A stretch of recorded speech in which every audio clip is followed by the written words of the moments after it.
Welcome and जय Hind dear friends. मैं सौरभ यादव स्वागत करता हूं एक बार फिर से आपका अपने यूट्यूब चैनल जॉइन एडन पर। तो आज के इस वीडियो में हम डिस्कस करेंगे फिजिक्स के मोस्ट इंपॉर्टेंट क्वेश्चन। जितने भी क्वेश्चन आपको कराता हुआ जा रहा हूं, आपको हर क्वेश्चन अच्छे तरीके से तैयार करते जाना है। या अब तक मैं आपको जितनी वीडियोस प्रोवाइड करा चुका हूं उन सभी को आप अच्छे तरीके से तैयार कर लो, कहीं भी कोई दिक्कत नहीं आएगी। ठीक है, प्लेलिस्ट सेक्शन में जाना, आपको मैं बहुत सारी वीडियोस प्रोवाइड कराए हैं मैंने आपको। स्पेशली आपको मैं लाइट के क्वेश्चन 3 से 4 बनते हैं, तरंग के भी क्वेश्चन बन जाते हैं, इनको मिलाकर आपके 3 से 4 क्वेश्चन आते हैं और मैं आपको इस सेक्शन को बहुत अच्छे तरीके से पढ़ाया मैंने आपको। ठीक है, तो अगर आपने अभी तक उस वीडियोज़ को नहीं देखा है तो जाकर जरूर देख लेना।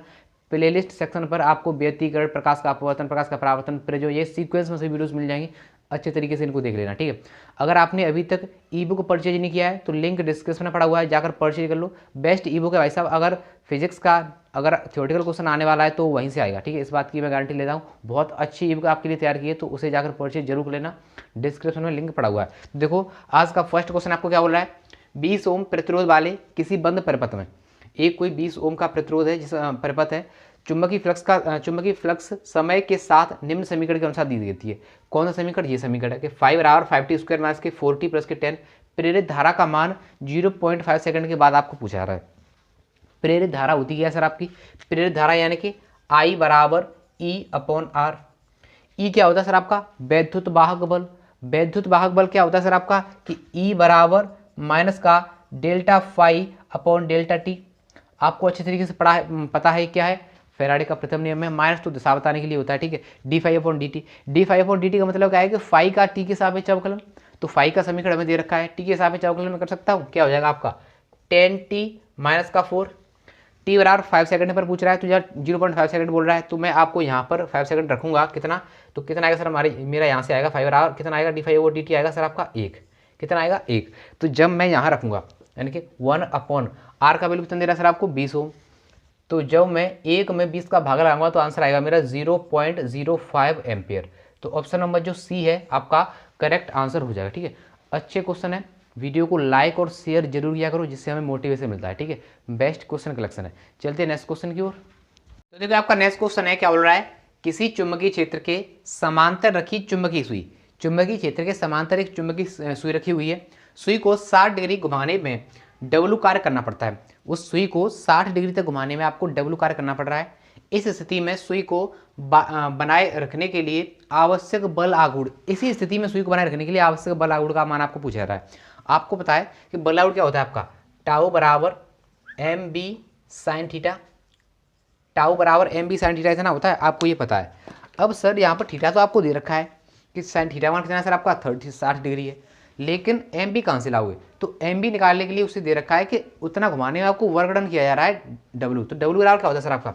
डब्ल्यू बराबर होता है आपका M B 1 minus cos theta, क्योंकि 0 से 60 घुमाया जा रहा है तो 1 कॉस थीटा 1 माइनस थीटा 2 होता है, कॉस थीटा 1 माइनस थीटा 2 होता है, लेकिन 0 से 60 घुमाओगे तो कॉस 0 की 1 होती है, तो 1 लिख लिया मैंने कि डब्ल्यू बराबर M B 1 minus cos theta. अब जब कॉस 60 रखोगे यहाँ पर तो कॉस 60 की वैल्यू कितनी होती है? 1/2 होती है। तो आप एक में से 1/2 घटाओगे तो डब्ल्यू बराबर आएगा आपका 1/2 यानी कि एम बी बाई 2, यानी कि एम बी बराबर आपका आ जाएगा 2W। बताओ इतना आ जाएगा नहीं आ जाएगा कि एम बी बराबर 2W आ गया। अब मैं यहाँ क्या कर सकता हूँ कि एम बी बराबर मैं 2W रख लूँगा। 2W साइन साइड का मान कितना होता है आपका √3/2। तो देखो 2 से 2 चला गया, √3W आपका करेक्ट जवाब हो जाएगा। तो √3W यानी कि ऑप्शन नंबर जो ए है आपका राइट आंसर है। ठीक है, देखो डिस्क्रिप्शन हो गया या कहीं भी आपको लिंक तो नहीं मिलेगा। अभी यूट्यूब पर जाओ और एक चैनल्स आपको क्या करना है, सर्च करना है माई प्राइड डिफेंस इंडिया, वो मेरा चैनल है। ठीक है, जाकर सब्सक्राइब जरूर कर लेना। अभी मैंने उस पर कुछ स्टार्ट नहीं किया है, जल्दी स्टार्ट करने वाला हूँ। क्या स्टार्ट करूँगा, वहाँ पर आपको मैं पेपर से पहले कुछ ट्रिक्स दूंगा। ठीक है, जैसे आपको एरिया बाउंडेड द कर्व, आपको पता है कि एरिया बाउंडेड द कर्व का क्वेश्चन एक हर बार आता है आपका, हर शिफ्ट में, हर मैथ के हर पेपर में एक क्वेश्चन पूछा जाता है। वो स्पेशली क्वेश्चन होता है आपका किसका, कि 2 आपको परवलय दे रखे होंगे, एक ऐसा और उससे पूछ लेगा इससे गिरवा के चित्र पर। तो आपको इसके सिंपल ट्रिक्स यार कि 2 से 3 मिनट का वीडियो डालूंगा, वहाँ पर डालना स्टार्ट करूँगा। ठीक है, तो यार सपोर्ट जरूर करना, चैनल को जाकर सब्सक्राइब जरूर करना, इतनी आपकी कृपा हो जाएगी मेरी पोस्ट। ठीक है, तो चलते हैं नेक्स्ट क्वेश्चन की ओर। तो देखिए आपका नेक्स्ट क्वेश्चन है, क्या बोल रहा है, एक स्थान पर पृथ्वी के चुंबकीय क्षेत्र का क्षैतिज घटक वहां पर ऊर्ध्वाधर घटक के बराबर है। ठीक है, जो चुंबकीय क्षेत्र जो आपका क्षैतिज घटक है ऊर्ध्वाधर घटक के बराबर है, उस स्थान पर नति कोण का वैल्यू आपको पूछा रहा है। जो आपका हॉरिजेंटल कंपोनेंट है और ये आपका वर्टिकल कंपोनेंट है, वो आपके एक दूसरे के बराबर है, तब आपको नति कोण का वैल्यू पूछा रहा है। आपको अच्छे तरीके से पता है कि सर बी वी बराबर B H tan theta, B V बराबर B H tan theta, V vertical H horizontal, ठीक है। तो आपस में उसने कंडीशन क्या दी है, आपको कंडीशन दी है कि जो बी वी है वो आपका बी एच के बराबर है। तो मैं बी वी के स्थान पर बी एच रख लेता हूँ बराबर बी एच टेन थीटा। बताओ इतना हो जाएगा। देखो B H C B H चला जाएगा, टेन थीटा बराबर आपका 1 आ गया। 10 में 1 कितनी वैल्यू होती है सर आपकी, 10 में 1 होती है आपकी पाई/4 की, यानी कि थीटा बराबर पाई/4 जो है आपका राइट जवाब हो जाएगा। तो यानी कि पाई/4 का मतलब 45 डिग्री, यानी कि ऑप्शन नंबर जो बी है आपका राइट आंसर हो जाएगा, ठीक है। अच्छे तरीके से क्वेश्चन को तैयार कर चलो। मेरी सपोर्ट करने के लिए यार चैनल को सब्सक्राइब जरूर कर लेना। चैनल का नाम है माई प्राइड डिफेंस इंडिया। हो सकता है कि तब तक आप जब तक जाओ वहाँ पर ये वीडियो अपलोड हो तब तक मैं वहाँ पर एक छोटा सा वीडियो बनाकर डाल दूँ, ठीक है। लेकिन अभी तो वहाँ पर 2-3 मोटिवेशन वीडियोस पड़े हुए हैं, ठीक है, एयरफोर्स या नेवी के हैं बस, उसमें और कुछ नहीं है। तो सपोर्ट चाहिए यार आपका। अगर जैसे वहाँ पर 1000 सब्सक्राइबर हो जाएंगे मैं आपको लाइव आप जो बोलोगे वो सब्जेक्ट पढ़ाऊंगा, जिस तरीके से बोलोगे वो पढ़ाऊंगा अच्छे तरीके से, ठीक है। तो उतना सपोर्ट यार मेरा कर देना जरूर, ठीक है। चलते हैं नेक्स्ट क्वेश्चन की ओर। तो देखिए आपका नेक्स्ट क्वेश्चन है, क्या बोल रहा है, किसी स्थान पर पृथ्वी के चुंबकीय क्षेत्र का ऊर्ध्वाधर घटक, किसी स्थान पर पृथ्वी के चुंबकीय क्षेत्र का ऊर्ध्वाधर घटक क्षैतिज घटक का √3 गुना है। क्षैतिज घटक का कितना है, √3 गुना है। उस स्थान पर नति कोण का मान आपको पूछा रहा है, उस स्थान पर नति कोण का मान, यानी कि आपका जो बी वी है, बी वी है वो आपका कितना है, √3h है। बी वी आपका कितना है, √3h है। अब देखो मैं √3bh, ठीक है। देखो अगर हम कभी लिखते हैं तो v बराबर h टेन थीटा डायरेक्ट लिख सकते हैं। अगर अब बी लगाना चाहो आप, चुंबकीय क्षेत्र की बी लगाना चाहो तो लगा सकते हो, वरना ऐसे लिख सकते हो सीधी, ठीक है। तो देखो अगर वो उसने क्वेश्चन में बोला ये, तो मैं v की जगह पे क्या लिख सकता हूँ, √3bh बराबर बी एच, यहाँ तो बी एच था ही आपका, और टेन थीटा। देखो B H C B H cut जाएगा, 10 में √3 कितनी वैल्यू होती है सर आपकी, पाई/3, यानी कि 60 की। तो 60 आपका राइट आंसर हो जाएगा। ऑप्शन नंबर जो ए है आपका करेक्ट जवाब है कि नति कोण का मान आपका कितना हो जाएगा, 60 डिग्री हो जाएगा, ठीक है। आई होप आपको अच्छे तरीके से समझ में आ गया हुआ। चलते हैं नेक्स्ट क्वेश्चन की ओर। तो देखिए आपका नेक्स्ट क्वेश्चन है, क्या हो रहा है, किसी क्षैतिज समतल दर्पण पर, किसी क्षैतिज समतल दर्पण पर 60 डिग्री के कोण पर आपतित होने वाली किरण का विचलन होगा। आपतित किरण मान के चलो, अगर किसी क्षैतिज समतल पर आपकी कोई किरण आ रही है तो उसका विचलन आपको पूछा रहा है। एक फॉर्मूला याद रखना सीधा सीधा विचलन के लिए, क्या कि पाई माइनस का 2 आइटा, ठीक है। विचलन आपको कितना निकालना है, विचलन बराबर कितना, पाई माइनस के 2 आइटा। तो पाई माइनस के 2 आइटा, आपको पाई की वैल्यू होती है 180 माइनस 2 इंटू आइटा क्या होता है, आपतन कोण कितने डिग्री पर आ रही है आपकी, 60 डिग्री पर आ रही है। तो 60 हो जाएगा यहाँ पर, 60 दूनी 120, 180 में से 120 घटाओ कितना बचेगा, 60 डिग्री, यानी कि 60 डिग्री कितना होगा आपका जो विचलन होगा वो कितना होगा आपका 60 डिग्री, यानी कि ऑप्शन नंबर जो बी है आपका करेक्ट जवाब हो जाएगा। डायरेक्ट आपको ये रिजल्ट याद रखना है, कौन सा वाला, कि पाई माइनस 2 आयोटा, ठीक है, पाई माइनस 2 आई, ठीक है। चलते हैं नेक्स्ट क्वेश्चन की ओर। तो देखो आपका नेक्स्ट क्वेश्चन है, क्या बोल रहा है, एक जल के बर्तन की गहराई 2 मीटर है। एक कोई जल का बर्तन है, उसकी गहराई आपकी 2 मीटर दे रखी है। यदि इसे ऊर्ध्वाधर नीचे की ओर देखा जाता है तो इसकी गहराई ज्ञात करो, यानी कि तो इसकी गहराई आपको ज्ञात करनी है। यानी कि सर इसकी आभासी गहराई पूछ रहा है। रिलेशन क्या होता है, n बराबर d/d एपरेंट। ये एपरेंट क्या होती है आपकी, ये डी आभासी, यानी कि वास्तविक बटे आभासी, वास्तविक बटे आभासी, ठीक है। अब सर कंफ्यूजन कई बार हो जाता है, सर वास्तविक ऊपर लेने हैं कि अपरेंट नीचे लेनी है, आभासी नीचे लेनी है, कैसा करना है। तो देखो याद रखना, देखो जो आपके रियल इंसान होते हैं, यानी कि वास्तविक लोग होते हैं वो हमेशा ऊपर रहते हैं, और जो झूठे लोग होते हैं वो नीचे रहते हैं। तो मान के आभासी लोग हमेशा नीचे रहते हैं, ऐसे मान के लेना, ठीक है। अब एन क्या होता है, अपवर्तनांक। अब अपवर्तनांक यहाँ दे रखा है, लेकिन वैसे दिया रखा होगा जल का कितना होता है सर आपका 4/3 होता है। तो मैं इसे क्या रख सकता हूँ, डी अपरेंट, क्यों डी अपरेंट हमें पूछी गई है। तो डी अपरेंट बराबर डी की वैल्यू कितनी सर आपके पास 2 है, 2 मीटर है, अपॉन कितना करोगे 4/3, यानी कि 4 और 3 पक्के ऊपर जाएगा, तो 2 से 2 कट जाएगा आपका ये, तो 3/2 आपका राइट जवाब हो जाएगा। आवासीय गहराई यानी कि 1.5 मीटर, आवासीय गहराई कितनी दिखेगी उसे 1.5 मीटर। तो ऑप्शन नंबर जो बी है आपका राइट जवाब हो जाएगा कि वास्तविक गहराई उसकी 2 मीटर है और आवासीय गहराई आपकी 1.5 मीटर आपको दिखेगी, ठीक है। चैनल को सब्सक्राइब, भाई साहब नाम माई प्राइड डिफेंस इंडिया, यार प्लीज़ थोड़ा सपोर्ट करना यार। इतने दिन से अगर आप मेरे साथ बने हुए तो इतना सपोर्ट आप कर सकते हो, ठीक है। चलते हैं नेक्स्ट क्वेश्चन की। वहाँ पर आपको ना पैसे खर्च करने, मतलब पैसे तो खर्च करने नहीं है कि सब्सक्राइब कर दोगे तो पैसे चले जाएंगे आपके, लाइक कर दोगे तो पैसे चले जाएंगे, बेल आइकन ऑन कर देना, सब्सक्राइब कर देना, कुछ भी आपका जाने वाला नहीं है, बस मेरा सपोर्ट हो जाएगा, ठीक है। चलते हैं नेक्स्ट क्वेश्चन की ओर। तो देखो आपका नेक्स्ट क्वेश्चन है, क्या बोल रहा है, 50 माइक्रोफैरड धारिता के एक संधारित्र का 10 वोल्ट विभवांतर तक आवेशित किया जाता है। एक कोई संधारित्र है जिसकी धारिता 50 माइक्रोफैरड दे रखी है, 10 वोल्ट के विभवांतर तक आप उसको आवेशित किया जा रहा है। इसकी ऊर्जा होगी, इसकी ऊर्जा आपको पूछी जा रही है। फॉर्मूला क्या होता है सर, आपका फॉर्मूला होता है u बराबर half C V square, u बराबर half C V square formula होता है सर आपका, ठीक है सर। 1/2 सी का मान रख देना 50 माइक्रोफेरेड यानी कि 50 इंटू 10 टू द पावर -6 हो जाएगा। वी स्क्वायर यानी कि बोल्ट तो 100 हो जाएगा, ठीक है। सो अब देखो 1 2 3 1 2 3 1 2 3 6 में से आपके -6 में से 3 जीरो जाएंगे, कितना बचेगा -3 बचेगा। 2 से 5 भगला होगा तो 2.5 यानी कि 2.5 into 10 to the power -3 joule आपका करेक्ट जवाब हो जाएगा। तो ऑप्शन नंबर जो ए है 2.5 into 10 to the power -3 joule आपका राइट जवाब हो जाएगा, ठीक है। आई होप आपको अच्छे तरीके से समझ में आ रहा है। ये क्वेश्चन कई बार एग्जाम में पूछे गए हैं, अच्छे तरीके से आपको इनको तैयार करते हुए जाना है, बिल्कुल भी कहीं भी आपको दिक्कत नहीं आएगी, ठीक है। चलते हैं नेक्स्ट क्वेश्चन की ओर, आगे डिस्कस करते हैं क्वेश्चंस। तो देखो आपका नेक्स्ट क्वेश्चन है क्या बोल रहा है, पृथ्वी का विद्युत विभव शून्य माना जाता है क्योंकि पृथ्वी एक क्या है आपका, कुचालक है, चालक है, अर्धचालक है या परावैद्युत है। तो सर पृथ्वी का आपका जो वैद्युत विभव है वो आपका शून्य माना जाता है क्योंकि आपका ये पृथ्वी है वो एक गुड कंडक्टर है यानी कि चालक है। ऑप्शन नंबर जो बी है आपका राइट जवाब हो जाएगा। नेक्स्ट क्या बोल रहा है, क्या संधारित्र में परावैद्युत माध्यम के रूप में धातुओं का उपयोग कर सकते हैं। क्या संधारित्र में परावैद्युत माध्यम, जो आप संधारित्र में परावैद्युत माध्यम भरते हो उसमें हम धातुओं का प्रयोग कर सकते हैं। कहने का मतलब है हम धातु भर सकते हैं उसके बीच में। ऑप्शन नंबर ए बोल रहा है हाँ भर सकते हैं। ऑप्शन नंबर बी नहीं भर सकते। सी प्रयोग पर निर्भर करता है। Option number D none of these. तो सर हम जो संधारित्र के बीच में परावैद्युत जो भर सकते हैं, जो परावैद्युत होता है उसके रूप में हम धातुओं को नहीं भर सकते हैं। ऑप्शन नंबर जो बी है आपका करेक्ट आंसर हो जाएगा, ठीक है। चलते हैं नेक्स्ट क्वेश्चन की ओर, आगे डिस्कस करते हैं।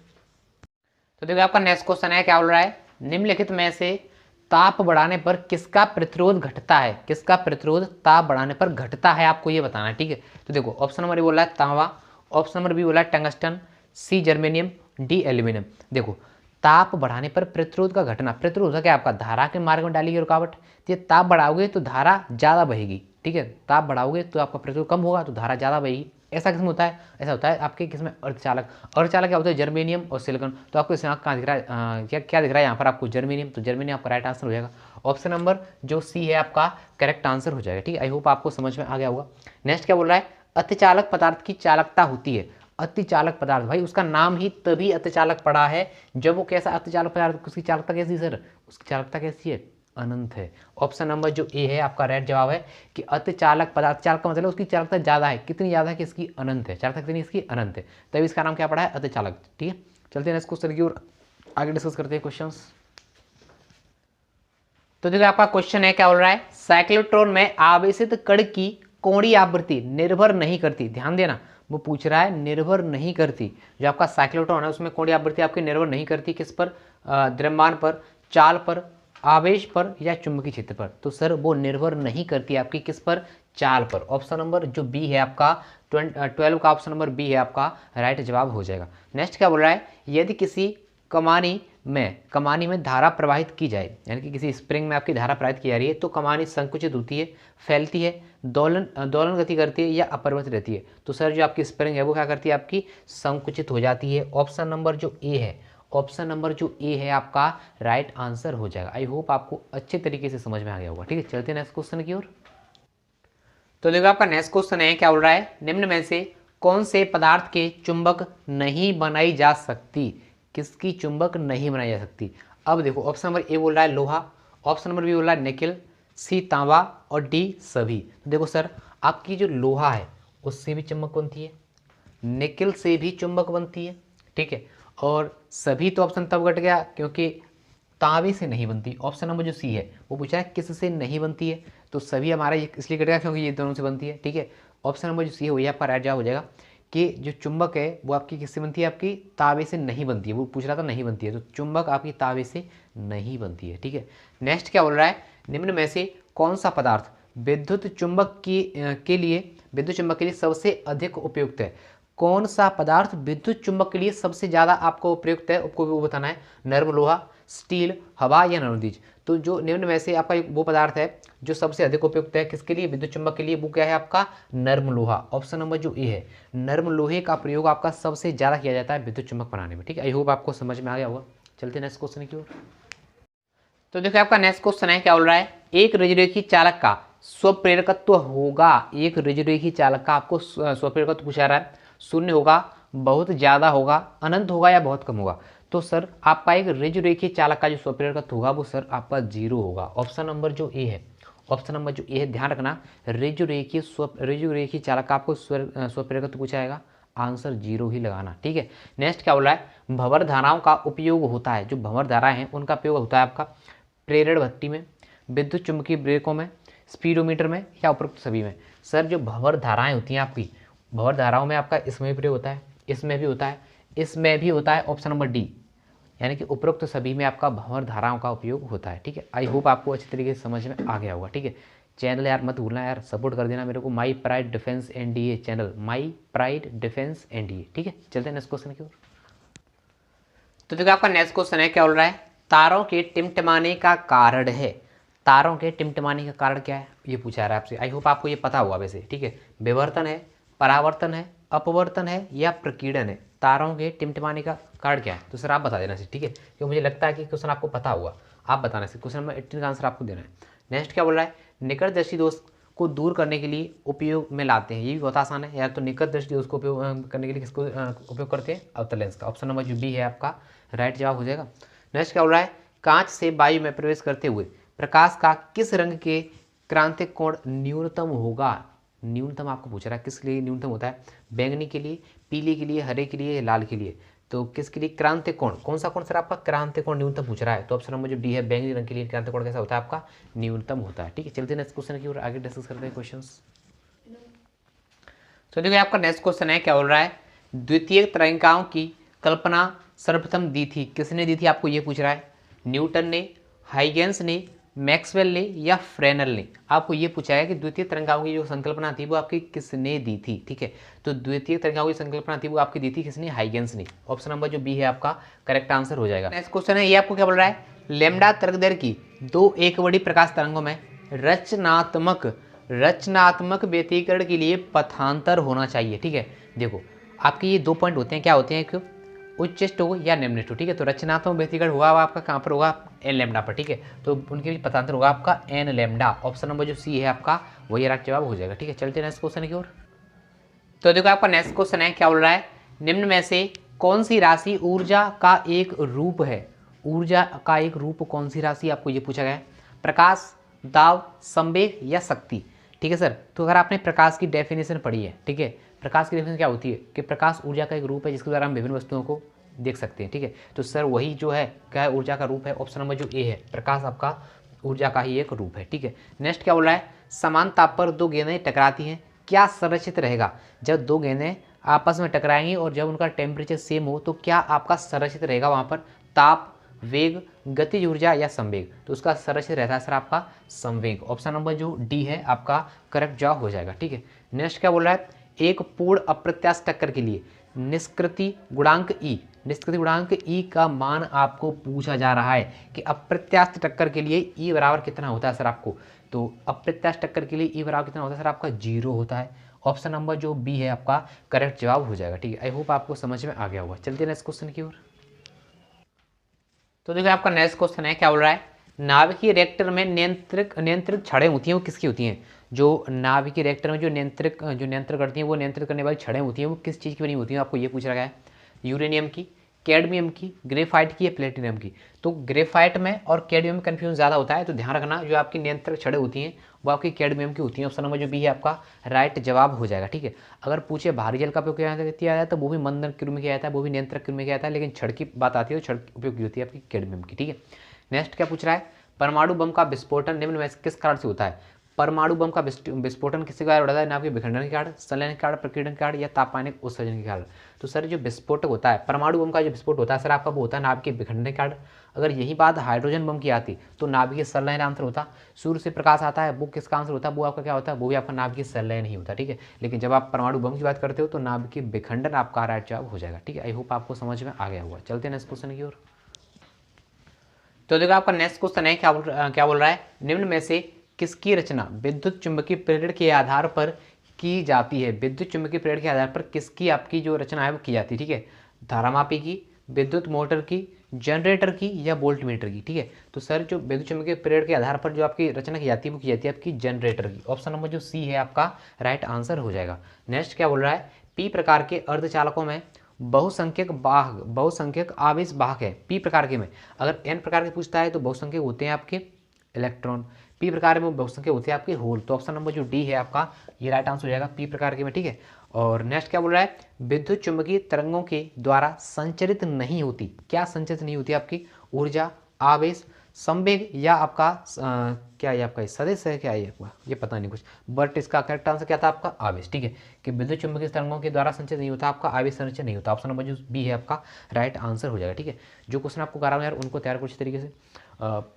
घर पर पापा की जो तबीयत है वो सही नहीं है, ठीक है, खराब चल रही है, तो इसलिए कोई ना कोई आता रहता है तो डिस्टर्ब हो जाता है, इसलिए मैं आपको वीडियो पूरा प्रॉपर नहीं दे पाता हूँ, ठीक है, ये आपकी दिक्कत है। मेरे चैनल को सब्सक्राइब जरूर कर लेना, वहाँ पर आपको मैं सिर्फ ट्रिक्स ही दूंगा, 2 से 3 मिनट का वीडियो बनाऊंगा उसमें सिर्फ ट्रिक्स, ठीक है। जब स्टार्ट करूँगा प्रॉपर तो आपको बता दिया जाएगा, बट आप उसे सब्सक्राइब जरूर कर लेना क्योंकि मेरा सपोर्ट हो जाएगा। जल्दी से 1000 सब्सक्राइबर वहाँ पर हो जाएंगे तो वहाँ पर लाइव आना मैं स्टार्ट हो जाऊँगा, ठीक है। तो इतना ज़रूर कर लेना। अगर आप वीडियो को लास्ट तक देखना है तो कमेंट करके बताना कैसा क्या चल रहा है, ठीक है। तो आई होप आपको जो बातें मैंने बताई हैं वो समझ में आई होंगी अच्छी तरीके से।